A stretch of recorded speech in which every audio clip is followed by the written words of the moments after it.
नमस्कार, मैं रवि प्रकाश। समय 7 न्यूज़ में आपका बहुत बहुत स्वागत है। और आपको बता दें कि पिछला डिमोनेटाइजेशन 8 नवंबर 2016 को हुआ था। उसका क्या इम्पैक्ट पड़ा, क्या उसके दुष्प्रभाव पड़े, जनहित को क्या प्रॉब्लम रही, बैंकों में किस तरीके की कतार लाइनों में लगे रहे लोग, तो वो सब कुछ रहा जो रहा। लेकिन अब जो फ़िलहाल हाई वैल्यू करेंसी ₹2000 नोट को मतलब अपने आरबीआई ने इसको चलन से बाहर करने का ऐलान कर दिया है। लेकिन फ़िलहाल इस समय टिल सितंबर ऑफ 30 तक तो आप अपना ट्रांजैक्शन कर सकते हैं, किसी भी प्रकार की कोई परेशानी नहीं है। तो मैं अपने चैनल के माध्यम से ये कहना चाहूँगा कि मेरे खास मेहमान पंजाब एंड सिंध बैंक के मैनेजर साहब मुकेश निगम जी हैं। मुकेश निगम जी से खास बात करेंगे कि आरबीआई की क्या गाइडलाइंस हैं, किसी भी प्रकार का जनता के बीच में भ्रम नहीं फैलाना है। जो भी केंद्र सरकार और आरबीआई के बीच में जो भी अहम फैसला हुआ है डिमोनेटाइजेशन को लेकर, वो कितना सही है और कहां तक हमको अच्छा प्रतीत होने जा रहा है, इस तरीके की सारी गाइडलाइंस के बारे में हमारे मुकेश निगम जी जो मैनेजर हैं उनसे बातचीत करेंगे।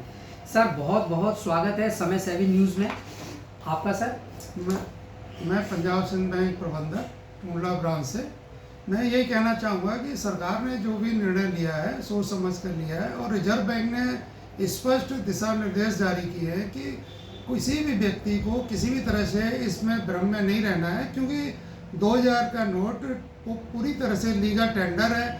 ये कहीं भी किसी भी तरह से मार्केट में चलन से बाहर नहीं है। 30 सितंबर तक ये चलन में रहेगा और बैंक में आप जाके सीधे अपने खाते में जमा कर सकते हैं। सर कुछ लोगों का कहना है, जो भी उपभोक्तागण है छोटे मोटे रोज़मर्रा का अपना वस्तु विनिमय कर रहे हैं, तो सुना जा रहा है कि 2000 का नोट लेने से दुकानदार इनकार कर रहे हैं। तो उस संदर्भ में आपकी क्या गाइडलाइंस है? As per RBI norms, RBI की दिशा निर्देश के अनुसार कोई भी इसको लेने से मना नहीं कर सकता है कानूनी तौर पर, और इसमें पब्लिक चाहे तो उसके अगेंस्ट में शिकायत भी दर्ज कर सकती है।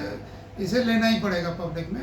और बैंक में जमा करने में, खाते में जमा करने में कोई भी इसमें लिमिट फिक्स नहीं की गई है।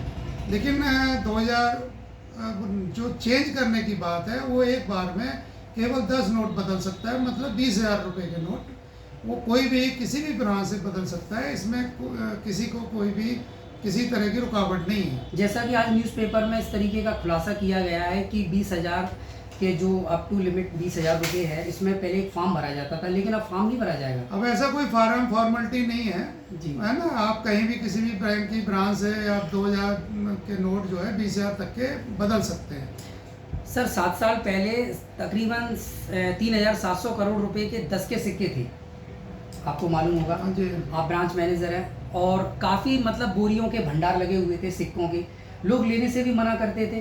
तो कहीं ना कहीं सर आरबीआई एवं केंद्र सरकार के बीच में इस तरीके का समझौता हुआ कि इससे आप मनी लॉन्ड्रिंग से भी बच सकते हैं, और जो ब्लैक में जो पैसा लोगों ने जमा कर रखा है तो जमाखोरी से भी एक राहत मिलेगी। तो कहीं ना कहीं ये अर्थव्यवस्था को एक मजबूत कड़ी का काम करेगी। तो इसमें सर आपका क्या कहना है? देखिए, इसमें ये कहना किसी के लिए मुश्किल है, क्योंकि सरकार की अपनी गाइडलाइन है, अपना सोच है, अपना कहाँ पर किस तरीके से उन्होंने प्लानिंग की है। तो इसमें मैं अपने विचार इसमें कुछ नहीं दे पाऊँगा। लेकिन ये कहूँगा जो भी सरकार ने निर्णय लिया है वो सरकार के और जनहित में निर्णय है ये, और जो उन्होंने रिजर्व बैंक में और बैंकों में सुविधा प्रदान की है वो अच्छी है। इसमें किसी बैंक में कोई समस्या नहीं है, और किसी भी ग्राहक या जनता में समस्या उत्पन्न होने वाली नहीं है। सभी को सभी सुविधाएं और मिलेंगी, और सभी अच्छी तरह से बेझिझक अपने पैसे जमा कर सकते हैं।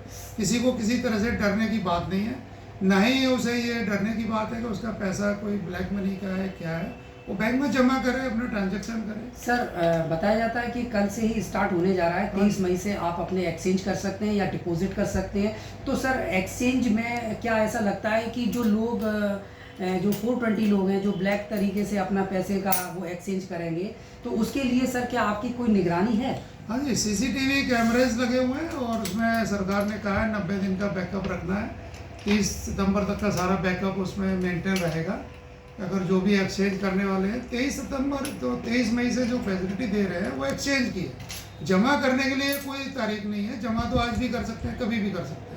लेकिन 23 मई से उन्होंने बदलने वाली प्रक्रिया के लिए कहा है कि 23 मई से 30 सितंबर तक बदलने की प्रक्रिया रहेगी।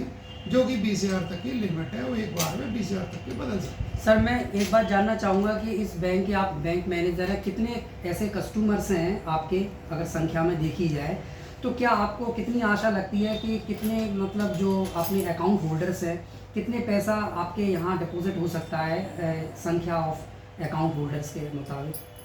नहीं, ये तो कहना मुश्किल रहेगा कि कस्टमर तो मेरे पास 10,000 कस्टमर है। 10। अब 10,000 कस्टमर से मैं ये बताना मुश्किल रहेगा कि इसके पास 2,000 होंगे, क्योंकि आजकल सरकार ने बहुत अच्छा चलाया हुआ है डिजिटल बैंकिंग, और डिजिटल बैंकिंग के माध्यम की वजह से बैंकों में कैश ज़्यादा रह रहा है, पब्लिक के पास कैश कम है, इन हैंड कम कैश कम है। तो इसीलिए ये कहना मुश्किल होगा कि लोग ज़्यादा पब्लिक पैसा ज़्यादा 2,000 के नोट जमा करेगी, क्योंकि बहुत पहले से भी बैंकों ने 2,000 के नोट एटीएम में से बाहर कर दिए थे। तो पब्लिक में 2,000 के नोट कम ही होंगे, लेकिन फिर भी जो होंगे वो बाहर। सर सबसे बड़ी बात यह है कि अगर आपके यहाँ कोई आपका कस्टमर आता है और वो एक्सचेंज करेगा, पैसे को एक्सचेंज करेगा, तो ऐसे लोगों की संख्या तमाम रहेगी कि हर अमूमन देखा जाएगा कि प्रत्येक उपभोक्ता 3,000 या 4,000 एक्सचेंज करने की पूरी कोशिश करेगा। तो क्या अपने बैंक में इतना स्टॉक हो पाएगा, और कितने कैसे नोटों का आप मतलब वितरण कर पाएंगे? जो जनरल करेंसी है वो तो हमारे पास है ही, 100, 200 की, 500 की, 10, 20, 50, ये चलन से बाहर नहीं है। तो ये तो अवेलेबल है, मार्केट में भी अवेलेबल है, बैंक में भी अवेलेबल है, तो कोई ऐसी दिक्कत वाली बात नहीं है।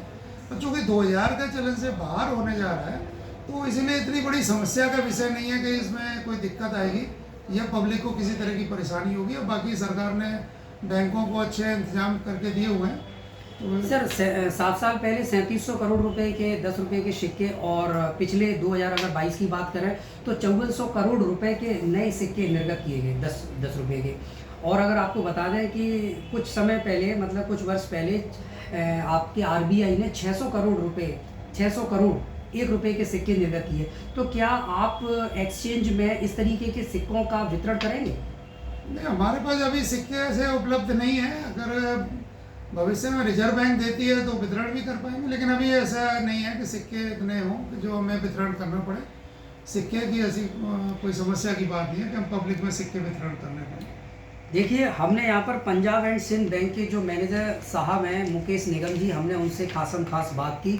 केंद्र सरकार एवं आरबीआई के मध्य जो भी गाइडलाइंस हैं, जो भी उन्होंने अहम निर्णय लिया है, ये आपका second part of two demonetization में हाई वैल्यू करेंसी 2,000 का नोट जो बताया जा रहा है, जो पिंक कलर का जो नोट है, उसको बड़े एहतियात के तौर पर 30 सितंबर से पहले आप बैंक में जमा कर सकते हैं। जमा करने का कोई लिमिट नहीं है, लेकिन हाँ 30 सितंबर तक आपको जमा करने हैं। और सबसे बड़ी बात आपको बता दें कि 10 नोट, यानी कि 10 का मतलब 20,000 रुपये आप यहाँ पर मतलब एक्सचेंज कर सकते हैं। और डिपॉजिट करने की राशि अनलिमिटेड है। सर के मुताबिक उन्होंने कहा है कि अनलिमिटेड है, आप कितना भी पैसा जमा कर सकते हैं। और सर ने कहा है कि टूंडला शहर में जो भी आपके छोटे छोटे लोग हैं, ठेले वाले हैं, मोबाइल फ़ोन वाले हैं, और छोटे मोटे और भी लोग हैं, दुकानदार वगैरह, परचूनी वगैरह हैं, आप ये 2,000 रुपये के नोट को ऐसा ना करें कि आप उन्हें ना लें। अभी इस तरीके का किसी भी प्रकार का भ्रम नहीं है। अभी भी आप यानी कि public can continue using the transaction rupees of 2,000। अभी इस समय फ़िलहाल वो ट्रांजैक्शन कर सकते हैं। तो मेरे साथ जो मैनेजर साहब जुड़े, उन्होंने बहुत अच्छी जानकारी साझा की। मैं इनका बहुत बहुत धन्यवाद करता हूँ। समय 7 न्यूज़ पर सर आपका धन्यवाद।